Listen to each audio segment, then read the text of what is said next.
In this series, we cover the many products, promos, and pack-ins available to support Dungeon Masters and players within the world of Eberron. And in this video, I am covering more miniatures that were created for use in role-playing characters and monsters over the many iterations of the Dungeons & Dragons game by Wizards of the Coast and licensees like WizKids and Gale Force 9. This is the Eberron Collector.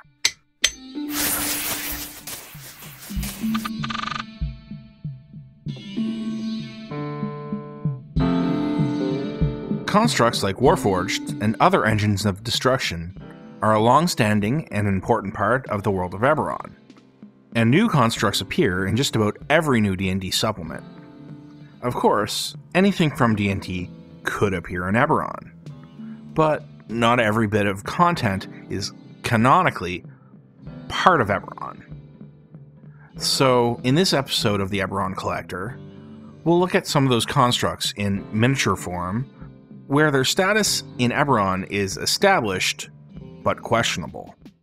House Cannith's Warforged designs changed constantly after the introduction of Titans 39 years ago, in 959 YK. Between the Warforged Titan and the modern standard model, there were intermediary steps, decreasing the size and increasing both intelligence and adaptability.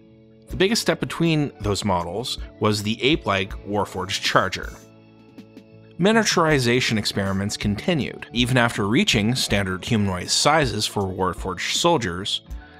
These experiments resulted in the halfling-sized model, usually called the Warforged Scout. The Scouts were most often lightly plated, and were trained for reconnaissance and light infantry work. But, like other standard Warforged, these soldiers could potentially take on many different types of training. Despite this, most were assigned these roles alone, since human and halfling scouts were nearly as effective as the Warforged scouts. This model wasn't nearly as popular as other Warforged models over the course of the last war, and not a lot of them were made. The Warforged Scout appeared in miniature form in the D&D Miniatures line in 2006's War Drums set, where it was an uncommon on a 20mm 3/4 inch small-sized base. The option to play a Warforged Scout, as well as the stats for Scouts as NPCs, both appeared in 3rd edition's Monster Manual 3, alongside a few other Warforged. There, the Scout was illustrated by Ron Lemon, which only marginally resembles the miniature. The stat card, which came with the miniature in the booster packs, has two sides. One side used in the Skirmish Miniatures game, and one side with D&D 3.5 NPC stats on it. The Skirmish game side has a bit of flavor text. It gives a small snippet of the lore from the Monster Manual. The Nimble Warforged Scout is part spy, part light infantry. The Adverse has the role-playing stats, where you can see the prototype illustration was done by Steve Prescott, and also what a level 5 Ranger Warforged Scout statistics would look like, rather than the level 1 Warrior, which was the only version in the book. Warforged Scouts haven't really appeared in many places within Eberron material, appearing in the official RPGA adventure for Mark of Heroes called Gambit at Dreadhold, and also had a small role within Keith Baker's Dreaming Dark trilogy of novels. Since adventures and novels both have a low level of canonicity, and its primary appearance is not in an Eberron supplement, there is some question about how core it is to Eberron. But it is Warforged, so I definitely count it myself. House Cannith is not the only group in Eberron which puts together advanced constructs. The Dwarves of the Maror Holds, while not well known for their engineering prowess, also creates a small number of large constructs to act as deterrences in attempts for unlawful entry into their vaults, holds, or banks. These series of constructs are called the Slaughterstone constructs.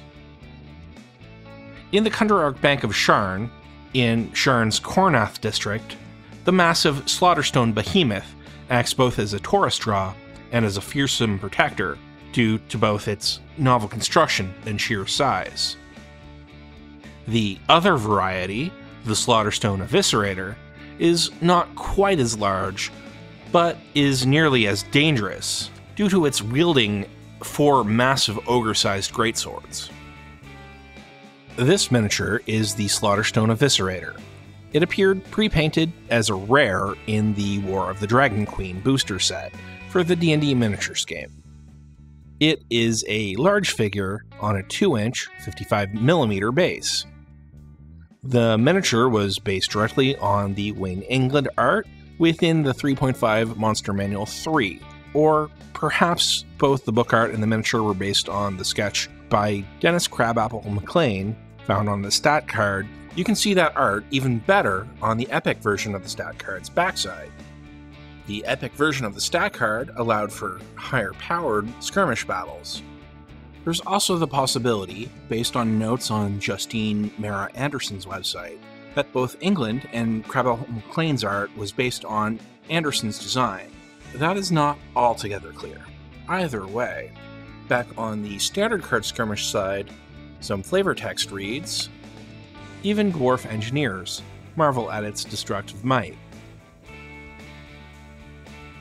The Slaughterstone constructs returned to 4th edition's Monster Manual 2, without any mention of Eberron and with the same illustrations. So they were repeated with no acknowledgement of the Eberron connection, and actually the original Monster Manual 3 appearance only had an "in Eberron" entry, which is generally not enough for me to count a creature as an Eberron monster, but this one just tips it over the edge by also featuring in an official RPGA adventure for Zendrick Expeditions, Covenant of Light faction, named To Live Among You. In the adventure, the dwarves of Mura Hold have nothing to do with creating the Eviscerator though. Instead, it was an inspired weapon, so even then, the canonicity is thin. But the creature is cool, so it is here. A pure animated instrument of war. That is what the Arcane Ballista is. Artillery to be used to destroy swathes of personnel and materiel, hurling out bursts of magic fire, lightning, or ice. These ballistae are completely self-loading and sustaining, and can automatically physically defend themselves, a little, by slamming into melee attackers if the construct comes into harm's way.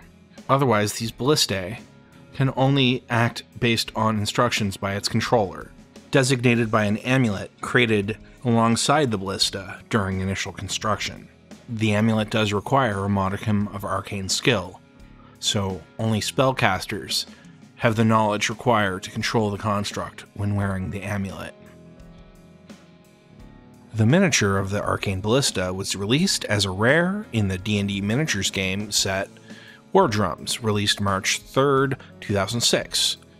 It is large sized, but on a 40mm 1.5-inch base, as the D&D miniatures line had not yet made its transition to 2-inch 50mm large-sized bases yet.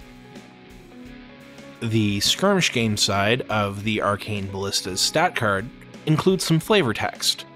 With the snap of a great bowstring, cracking thunder shook the battlefield. On the adverse, the RPG stat side, you can see the artist credit for the pre-production concept art, which was included on the card, designed by Ron Spencer. But you can also see this little note that this is a new creature, instead of something that has already appeared in a D&D book. So the stats didn't come out of an Eberron book. So how am I including this miniature in an Eberron Collector episode? Well, War Drums released a year and 3 months before the Arcane Ballista was printed in any D&D books. But when it was finally included in a book, it was in Forge of War in June 2007, with new art from Ron Lemon, showing the ballista in color, and some minor changes to its stats compared to how it appeared on the card.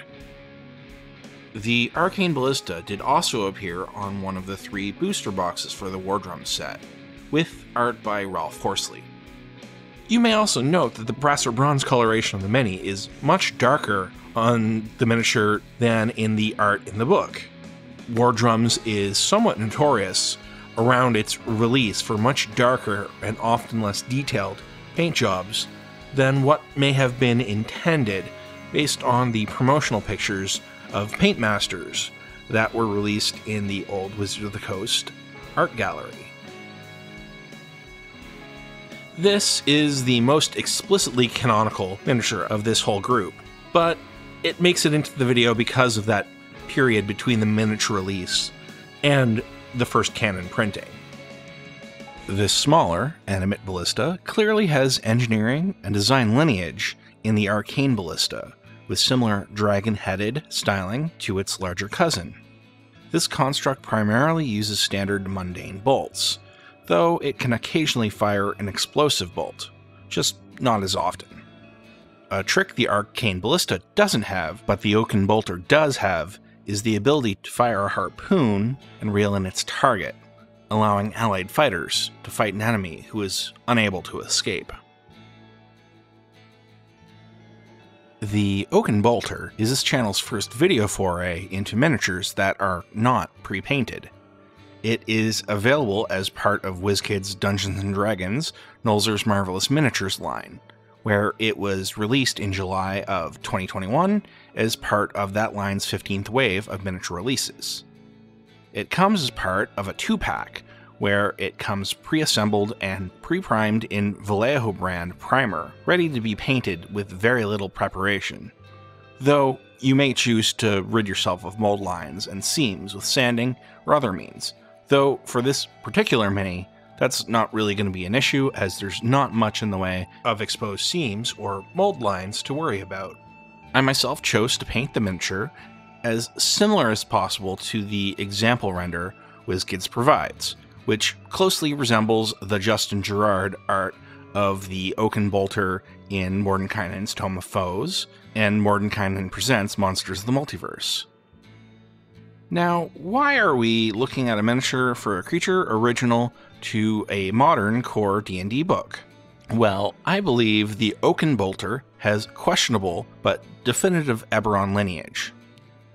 While I talk about that, let me flip the video to a bonus miniature, the other Clockwork construct from this 2-pack, the Stone Defender. So it's clear, based on the visual design, that the Oaken Bolter can trace some of its ancestry to the Arcane Ballista, but I also believe that the Arbalester, the homunculus from Magic of Eberron, has a significant part of its heritage. In that book, the Arbalester was a tiny artificer's servant, which was essentially just a bow that could shoot arrows. That was transitioned into 4th edition as a new crossbow or ballista-type homunculus in Monster Manual 2. The new Oaken Bolter is basically a combination of these two separate antecedents, so I'm willing to call it squarely an Eberron creature, even if the gnome clockwork part of the flavor from the 5e books doesn't really fit into Eberron, where this type of ballista creations are most likely Cannith designs. So individually, its constituent parts wouldn't be enough to count it as part of Eberron, but through the combination of lineages with the Arcane Ballista and Arbalester, I do count it. As to the Stone Defender, it appears in the same 2 book sources as the Bolter, and the miniature arrives in the same unpainted state as its Ballista packmate. I also painted this one to closely match its render. Overall, this 2-pack is a useful one to get for Eberron DMs, as both are good weapons left over from the last war. Or the Stone Defender might be used as a small Slaughterstone unit used to defend Roarhold's VIPs or locations. So that's it for this small group of construct miniatures, each having slightly dubious connections to Eberron. Only the Nolzur's unpainted miniatures are still available easily in store. The others can only really be found on the secondary market as singles. All of them are slightly higher in price than I'd expect if they were new, but reasonable as older miniatures go. There are a number of other construct minis whose Eberron ties are much more definitive, and of course, many more Warforged minis as well. All of those will eventually be covered in a future video. I want to thank everyone who watched videos or subscribed while the channel has been on a extended Zelda-based hiatus. My hundreds of hours of play and near 100% completion does indicate that this amazing game was taking almost all of my free time. I hope to get into a reasonably regular schedule again and start on the next planned video, where I want to continue on the discussion of canonicity of Eberron material. The world of social media is in a bit of a flux at the moment, even more than it has been over the last year. I am not exactly happy with the state of any of them at the moment, and have been looking at a number of options for the channel, but for now, there's still a bit of Eberron archaeologist presence on both Instagram and Mastodon. I'd appreciate a follow on either of those, but for now, thanks for watching!